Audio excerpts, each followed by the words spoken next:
जय जगन्नाथ। आध्यात्मिक क्रांतिकारी आह्वान सत्य दर्शन चतुर्थ विभाग विचार आपणकर एही परिसर को आपण मानकु हार्दिक स्वागत।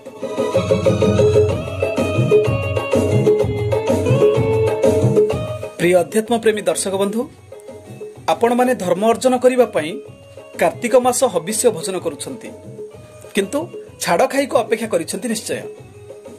हाँ, प्राय अधिकांश कार्तिक मास पालन करुथिबा भक्त बा परिवार लोक माने ठीक एई छाड़ खाई दिन को आग्रहर सहित अपेक्षा करिथांते। आउ एई दिन रे बलि पड़ी जांती बहु निरीह पशु पक्षी, छेली मेंढा, कुकुड़ा इत्यादि। गोटाई दिन रे लक्ष लक्ष निरीह जीवंकर जीवन दीप लिभि जाए। छाड़ खाई परंपरा रे एई भली प्रतिवर्ष धर्म नारे अधर्मर मात्रा खूब बेसी बढ़ी चलीची। एई कोन महाकार्तिकर धर्म? तेबे कार्तिक मास सहित एई छाड़ खाईर संपर्क कोन? अच्छा, आपण माने केबे एई छाड़ खाई विषय भाबिछंती कि? जदि भाबी नाहंती तेबे आसंतु आजिर भिडियो रे आलोचना करिबा विचार आपणकर विभाग रे। आजिर विषय कार्तिक मास छाड़ खाई।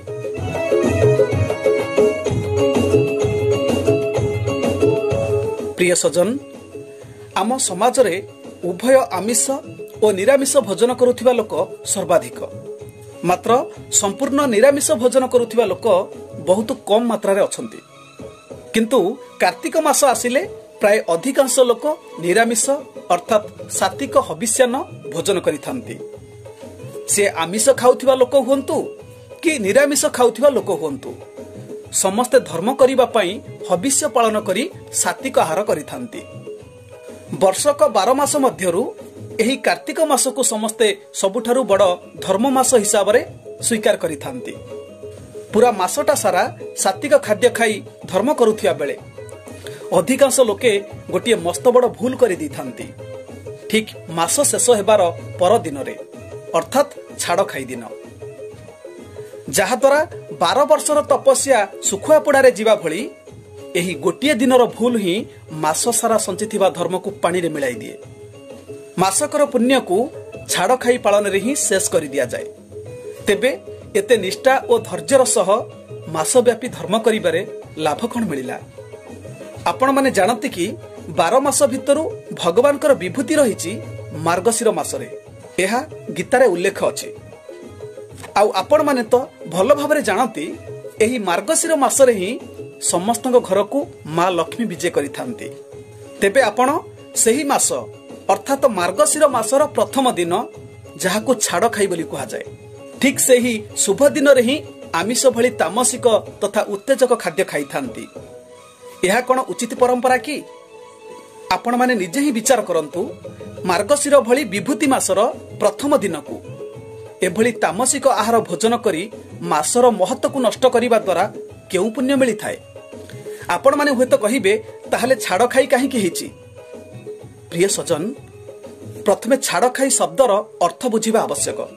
छाड़ अर्थ त्याग बा व्यवधान, खाई अर्थ खाइबा, अर्थात छाड़ खाई माने खाइबा त्याग करिबा बा खाइबारे व्यवधान रक्षा करिबा।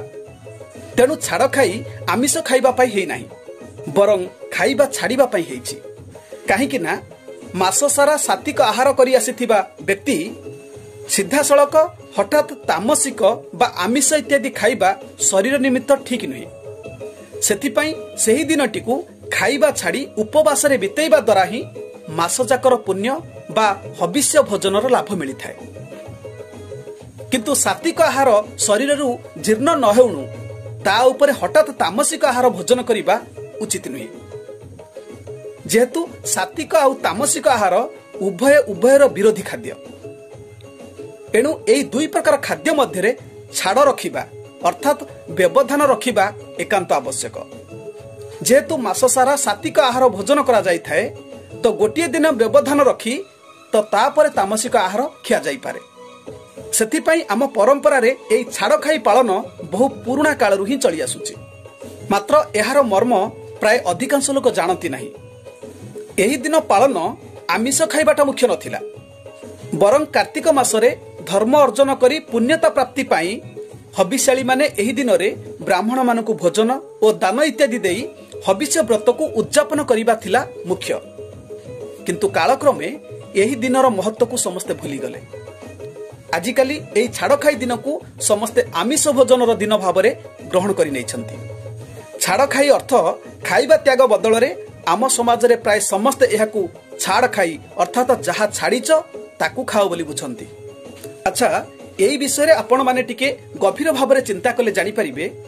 जदि आपण माने भाबुछंती छाड़ खाई हेउची आमिष खाइबार दिन, ताहले आपण माने ही कहंतु छाड़ खाई तो आमिष खाइबार दिन, ताहले यहाकू केवल आमिष बार रे रखा नगला काहेकि? जेउ दिन आमिष खाइले चलिबो सेही भली दिन निर्णय न करी प्रति वर्ष सही मार्गशीर मासर प्रथम दिन रे छाड़ खाई पड़ुची काहेकि? ये कोन आमिष खाइबार स्वतंत्र दिन कि? जदि छाड़ खाई अर्थ आमिष खाइबा, ताहले अधे लोक आमिष खाई न पारी अन्य दिन को अपेक्षा करिथांती काहेकि? जेमिति कि जदि गुरुवार छाड़ खाई पड़िला, प्रायतः स्त्री लोक माने आमिष खाई पारंती नाही। जदि छाड़ खाई आमिष खाइबार दिन, ताहले तो समस्तों पई समान हेबा कथा।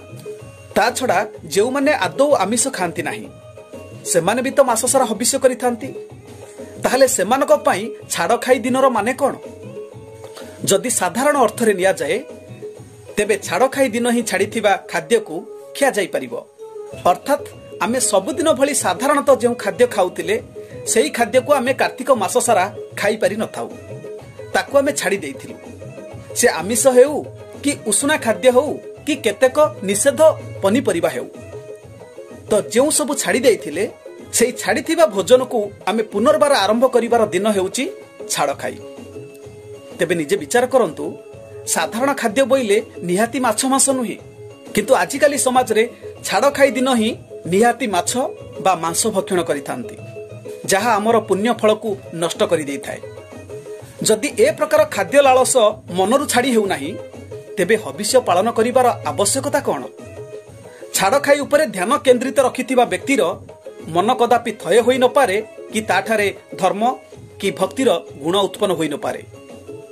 तेणु प्रिय सजन, छाड़ खाई रे जदि खाइबा छाड़ी पारु नाहंती बा उपवास करि पारु नाहंती, तो उपवास न करंतु पछे, किंतु उत्तेजक तथा तामसिक भोजन करी निजर संचित धर्म को अकारण रे नष्ट करंतु नाही। जेमिति कार्तिक मास पूर्वरु साधारण भावे भोजन करुथिले, छाड़ खाई दिनरु सेही भली भोजन आरंभ करंतु। आमिष खाइबे बोली व्याकुल होई छेली कुकुड़ा को हत्या करी निजर जीवा लालसा मेंटांतु नाही। आपण धर्म करिबा पई जेहेतु धर्म मास को श्रद्धा और निष्ठा सहकारे पालन कले, सेही भली टिके जीव मानक प्रति दया देखांतु, एमिति निर्दय हुअंतु नाही। यह कही मु काहारी को आमिष खाइबा को बारण करू नाही। जहा को जहा भलो लागुची ता खांतु, किंतु छाड़ खाईर मर्म बुझी निजर अर्जित धर्म को जानी शुणी नष्ट करि दियंतु नाही। ए विचार आपणकर। धन्यवाद सर होची। पुणी साक्षात हेबो आउ एक नुआ कार्यक्रम रे। से पर्यंत नमस्ते, जय जगन्नाथ।